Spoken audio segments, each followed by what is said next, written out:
right now on Inside Boston. Think the drinking age is too high? Inside Boston takes a look at some universities trying to change that rule. Coming up later, we'll get personal with Girl Talk.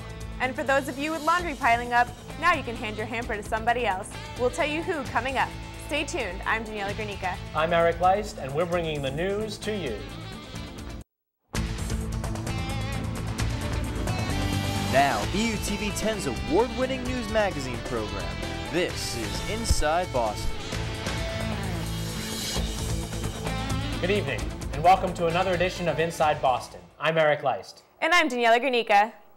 Presidents of Boston colleges and universities are talking about underage drinking, but this time they're taking a different position. Many presidents have recently signed a petition to possibly change the legal drinking age to 18. Inside Boston's Katrina Ballard has more on this story.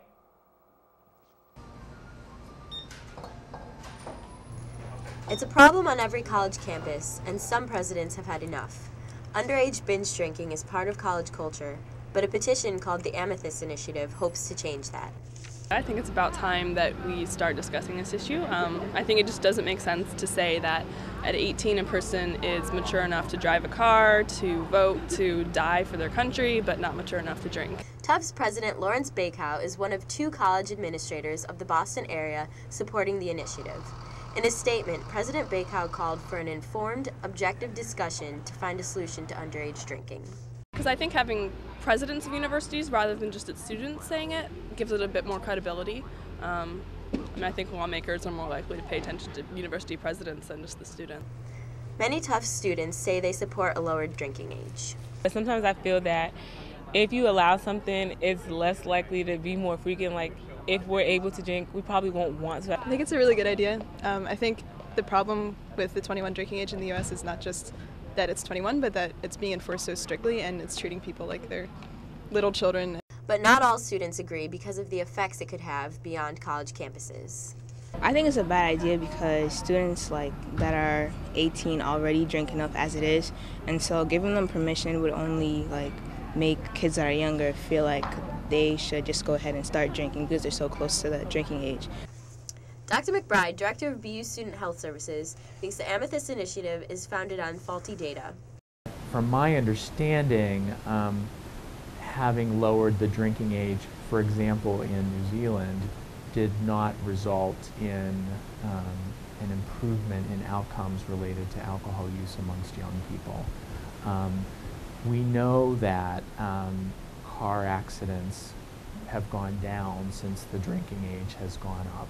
Many students think that the average student drinks more than in fact the average student does. And so they're aspiring to a number that in fact doesn't really represent reality. Still, Dr. McBride says the BU Alcohol Task Force aims to reduce binge drinking and promote discussion with students, just like the Amethyst Initiative.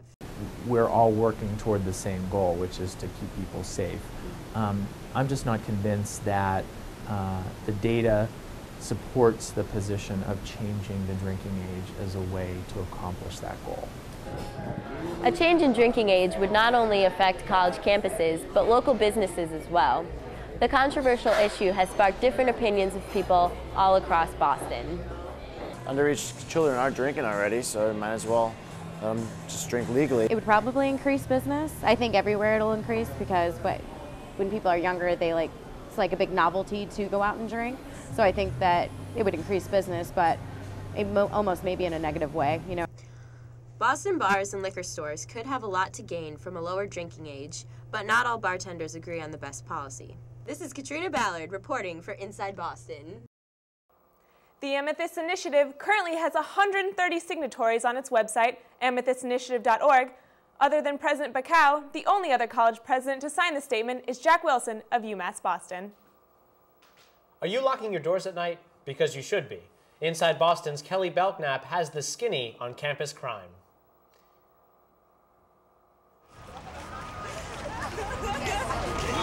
A sea of students, faculty, and staff swarm Commonwealth Avenue this time of year. With a growing population of approximately 41,000 people, the university has become a city within a city. Overall, I feel like it's a pretty safe university to be in such a big city and such a big campus. Although the university can emit a contagious sense of security among its community, the campus is not rid of crime. This year's big ticket item is your bicycle. Thieves are browsing through Boston University's bike racks and picking up not only the bikes left unsecured, but also those locked to the bike racks. Well, I went to class and the bike racks were full, so I locked it up to itself, came out of class and it was gone. Alec is not the only victim of bicycle theft these days. Since the start of the semester, at least 40 bike thefts have been reported, 7 alone occurring outside the George Sherman Union. The main reason that they're being stolen is that students are purchasing cheap cable-type locks, and they can easily be cut, and the bike can be stolen. You know, I was only in class for like 2 hours, and someone took advantage of it pretty quick, so just got to be more careful, you know, about the things you leave behind and leave out. But are other BU students as cautious? Yeah, I'm real safe with my valuables. They're always on me. If they're not, they're locked away somewhere. I leave my stuff on the table at the GSU a lot while I go to the bathroom and go get food. No matter how many police officers we put out in the street, or how many safety programs BU implements, personal safety really boils down to your own personal responsibility. Reporting for Inside Boston, I'm Kelly Belknap. If you see crime on campus, just turn over your Terrier card and call BUPD at 617-353-2121. Well, I sure feel safe on campus. Well, I don't. Oh, don't worry, Eric. I'll protect you. Thanks, Daniela. Most of the construction at BU is done, but the student union is just starting to make their changes on campus. Inside Boston's Megan Pete has the dig. Students may notice some changes this year. More blue light phones on campus streets, condoms in the vending machines in dorms, and more shuttle service around the Charles River campus. All the work of the BU Student Union. Summary of that is that we did all the dirty work during the summer in terms of, you know, we knew we wanted representation, so we... Included in this groundwork is a new plan to address student concerns. The Student Union has created task forces in hopes to get better and faster results. Task force are different than actual committees because they just work on one project really hard for a short period of time, and then once their goal is accomplished, it's disbanded. One task force in particular is focusing on passing a sexual assault policy to change the way victims are treated. We want there to be a policy that if a student is sexually assaulted while they're under the influence of drugs or alcohol and they seek medical attention or they seek the assistance of an RA or any university official, that they won't be held under judicial sanctions for being drunk or under the influence of drugs. But can the union realistically make such sweeping changes? It is easy to say the student union doesn't accomplish anything because things take a long time to get done. A lot of what we work on just maybe doesn't get out there to students, and they don't realize the resources that we've developed for them. As hokey as it might sound, we're all in this together. So if you have a concern or you feel like you can help the community, then union is the place you should be going. The student union may have hit the ground running, but will they be able to accomplish their lofty goals? Only time will tell. From Inside Boston, I'm Megan Pete. The student union holds General Assembly meetings every other Monday at night at 8 in CS 326. Boston University's President Brown is cutting back costs. The president won't be hiring any new professors because of the current economic crisis. BU officials worry the $1.2 billion they have to spend won't be enough to cover any unexpected costs that may arise if the economy worsens. President Brown says he's trying to protect students borrowing money from the university. But BU officials say they aren't sure when the hiring will begin again.